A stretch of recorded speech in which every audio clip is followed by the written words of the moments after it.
As Mike comes forward to read our scripture today, I want to give a little bit of explanation.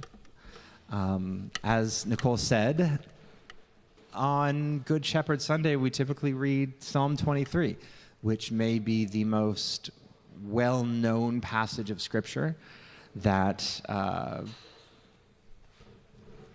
in the world, maybe. It's the only part in my Bible where the page is literally falling out because I have opened to it so many times at bedsides, at gravesides, at wedding services. Almost any time it seems it is appropriate to read this psalm. And it's one of those passages of Scripture that we've read so many times that it is hard to surprise you anymore with it. In fact, when I was learning biblical translation in college, this was used as an example of why it's so hard to make a new translation. Because the King James that we all know says, "Yea, though I walk through the valley of the shadow of death, I shall fear no evil, for thy rod and thy staff, they comfort me." The Hebrew doesn't say that. The valley of the shadow of death, it literally means the darkest valley, the darkest night, though I walk through the darkest night. But nobody wants to hear that in their translations. Everyone wants the bad translation that touches their heart. And so I looked at about 15 translations, and each one had a phrase in it that I really liked and a few others that I would have done differently. And so I wrote my own. And so when Mike reads this, you're like, that's not the way this goes. I know I did that on purpose. I was going for meaning over precision.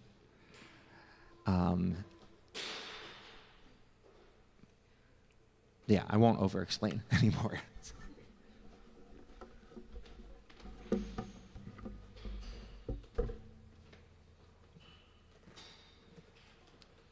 As Zack said, today's reading is from Psalm 23.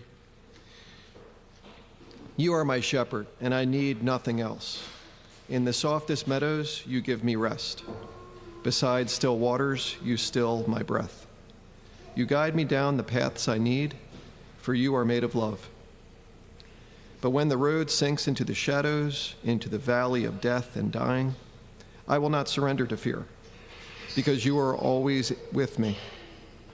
Your grounding rod and sheltering staff, they bring me courage. You prepare a table before me in the presence of all my fears. You soothe my aching head with oil. My cup is full and overflowing. Surely your fierce love will pursue me every day of my life, and I will make my home with you for all the days to come.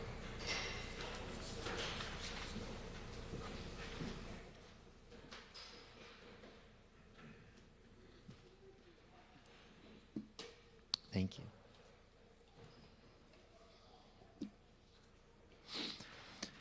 So when I was younger, I went to a small Christian school from the time I was in 5th grade until I graduated. And when I say small, I mean small. As in I graduated with 32 people, which has made reunions difficult because we already know what is happening in everybody's business, and it's not all that interesting. And you can imagine with a school that small, our equipment was not all that robust. And so for gym class, we would go to our little gymnasium, and do your sort of assorted jumping jacks and whatever, and then would do a mile run, and then come back and do some vague notion of sports for the rest of the period. And I was not a fit person. I am not a fit person, and just did not enjoy that sort of thing. So I found the best ways to get out of just about anything. So I was really good at knowing when the gym teacher was looking at me during exercises where I could mail it in.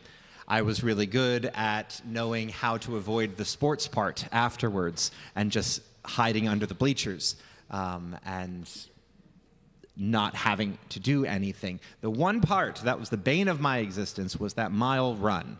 And we didn't have a track like all you fancy public school kids. What we had to do is we had to run through the parking lot and then through a cornfield and then into the woods and then take this little horseshoe through this path, back through the woods, through the cornfield, through the parking lot, and back. And it was the worst part of every day of my life. So I was a lazy 12-year-old. And one day I decided to take a shortcut because I was already tired and it was gross out and I didn't want to do work. 12-year-olds are really good at getting out of work. So when we got to that horseshoe path, I grabbed my friend Barton, who was with me, and I said, let's just cut through. Cut out like a quarter mile. If we just cut through the woods, pop on the other side. We'll make sure we hang out so we don't end up accidentally in first place and nobody will suspect us. If you're going to cheat, don't cheat and get an A. Cheat and get a C. Kids don't listen to that. It was a solid plan in my head. And so we did. We got into the woods. We hid from people as they went past, and we went forward. And then we found a briar patch. And so, okay, you go around the briar patch. That's fine. But then there's a fallen tree in the way on that part. And so we had to navigate around the fallen tree, which we had already started navigating around the briar patch. And then there was a creek, and then we had to figure out how to get over and around the creek. There shouldn't be a creek here. There's no water that goes out into the woods that we've seen before. And so we're trying to find a rock or something we could get over, or maybe we could push some tree to get over that creek to get to where we figured was the direction of that horseshoe, when suddenly we realized we don't hear people anymore. And if you're near a school and you no longer hear children, you are far away from that school. And we started to panic. Again, we're 12 years old, and we're in the woods of South Jersey, the dangerous woods of South Jersey. Who knows what kind of wild animals or crazed cultists could be living out there right now that could endanger the life of a 12-year-old boy. So Barton started hyperventilating, started getting really upset. And so we said, okay, we're remembering our Cub Scout training. We can just follow the sun. We can figure out the direction of the sun, figure that out. Except we didn't know what cardinal direction we were walking in the first place, so it doesn't matter which way is north if you don't know which way school is. Okay, that didn't work. We're going to look for our footsteps, and we'll follow our footsteps back. Except this isn't Scooby-Doo, and you don't just leave footsteps everywhere you go. So that didn't work. We thought, let's follow the creek. Civilization is always at the bottom of a river or a stream or a creek. Follow it long enough, you'll find humans. We didn't have long enough. So we decided just to plow on. Just go in a direction until you see a thing. Surely we will find something. This is South Jersey. This isn't Montana. We will find something eventually. And we did, and we walked, and we panicked, and we walked, and we panicked, and he stopped talking to me. And after maybe 15 or 20 minutes, we saw a field. The comfort of finding the cornfield felt so good. And we emerged from the trees, and we saw the cornfield, except it was not the cornfield. It was a different cornfield. Same species, I assume, but different cornfield. I didn't recognize the road either that it was on, or the trees, or the houses. None of this was the road that we went to school on. And we had no idea what to do next. What do a couple of 12-year-old boys who are lost in the middle of a cornfield while they're supposed to be at school do? So I took charge. And I was like, let's just knock on doors until somebody tells us where we are. So we did. We knocked on 3 different houses. There are not many houses in this area. And no one was home. I assume everyone was at work. And there were no doorbell cameras back in the late 20th century. And so we just start walking up the road like a couple of hippies that are going to, hitchhike their way across the country. And we saw a car coming down the road, and I flagged down the car and said, "We're lost, where are we?" And the guy in the car was like, What are you doing? And he said, I explained my whole sob story and where we're coming from. We're coming from Life Center Academy, and we drove over on this street and that street. And he was like, how are you 4 miles away from your school right now? It would take you an hour and a half to walk there. You can't just walk to school. And I know not to take rides from strangers. I was a dumb 12-year-old, but I wasn't that dumb. You don't just take a ride from a stranger as a 12-year-old boy. But he promised me he was a police officer. He just wasn't in his uniform because he was on his way to work. And he showed me a badge, which could have very well been a fake badge that one keeps in a car. I got very lucky, I will say, that this person offered to take us back to school. And so we got in the back seat of his car. Again, children, don't do this. But it felt so safe in the back of that car. In the back seat of the car that belonged to somebody who said he was a police officer, and I believed him in the moment, and I think he was telling the truth. And I can't even describe exactly the feeling of safety in that moment. I feel like safety or security or comfort, they just don't do it justice. It felt like I could exhale, like I'd been accidentally holding my breath for an hour and a half and forgotten to exhale. And when I finally did, I felt like, that feeling when you're a kid and you fall asleep in the back of your parents' car on the way home from your grandma's house or something, and it's nighttime and you're falling asleep and then you wake up in your bed. That particular feeling of comfort, like you have nothing at all to worry about. That is what I felt for that 6-minute drive back to gym class. When I got out of the car and my gym teacher was there screaming at the top of his lungs at these two kids that disappeared during the run and just got out of a stranger's car, the illusion was broken. But for that 6-minute drive, I don't know if I have ever felt safer in my entire life. Can you relate to that feeling? Can you think back to a moment in your life when you felt that safe? Maybe it was a time when you were in the arms of a loved one. Or maybe it was a time when you were sitting in a church service and the music swelled in just such a way that you forgot where you were for a moment and it felt like you were surrounded by a choir of angels. Or maybe you don't feel safe. Maybe you haven't felt safe for so long that you forget what safety feels like. Maybe you've been rocked by sickness or by loss or danger. Maybe you feel like your security is hanging on by a thread. Maybe you're surrounded by criticism. You've forgotten who you are as a person because you haven't felt safe to be yourself in so long that you've forgotten what that word even means. Maybe you feel the weight and responsibility of a crumbling infrastructure around you on your shoulders, and you feel like you have to hold the world up, and so you don't feel like you can take a break or take a breath, because if you do, everything will crumble around you and all your hard work will be for nothing. Maybe you need to hear these words again.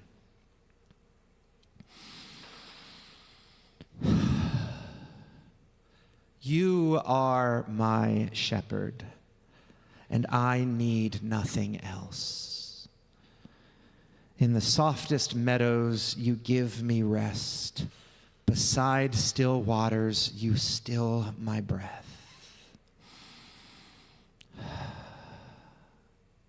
You guide me down the paths I need, for you are made of love.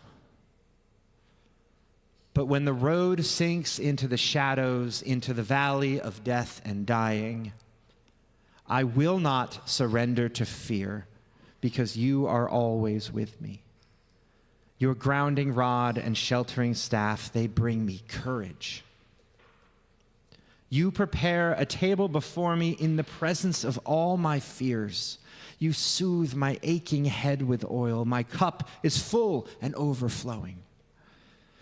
Surely your fierce love will pursue me every day of my life, and I will make my home with you for all my days to come.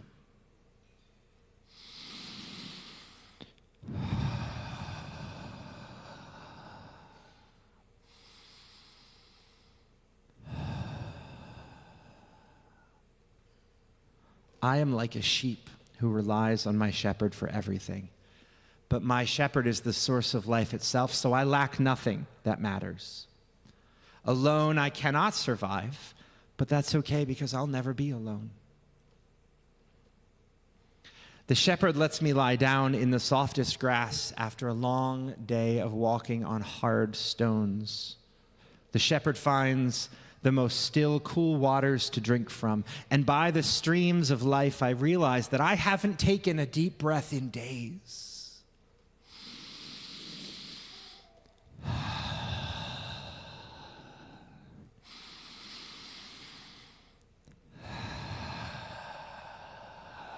But my shepherd doesn't rush me, doesn't rush my breath, doesn't say, you've had enough rest for now, you need to get back with the rest of the flock, because my shepherd is in no hurry.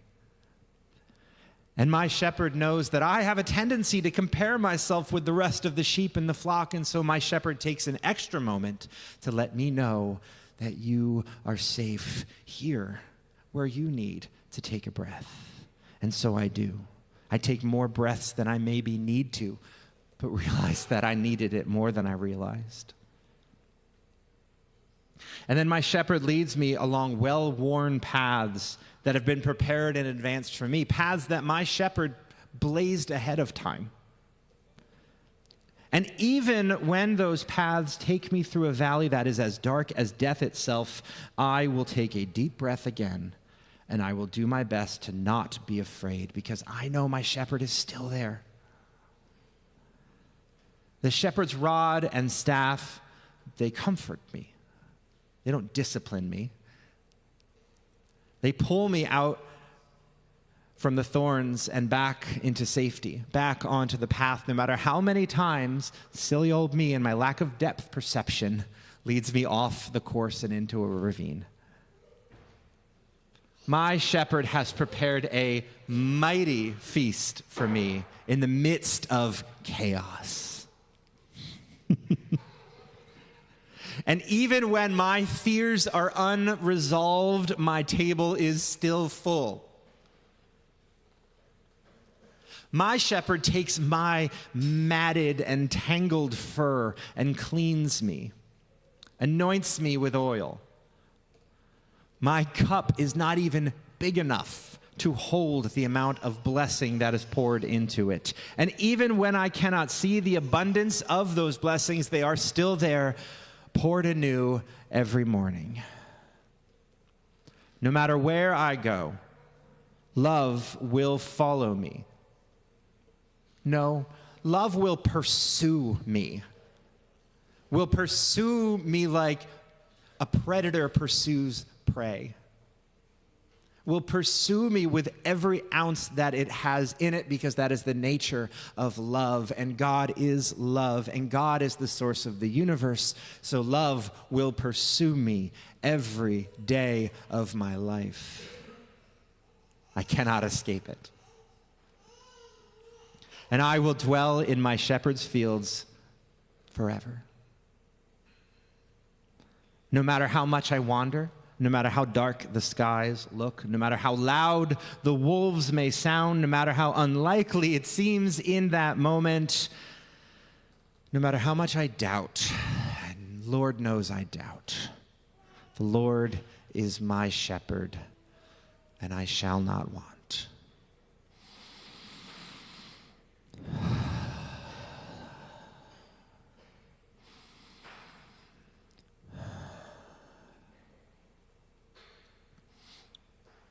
So I wonder what rises up within you, friends.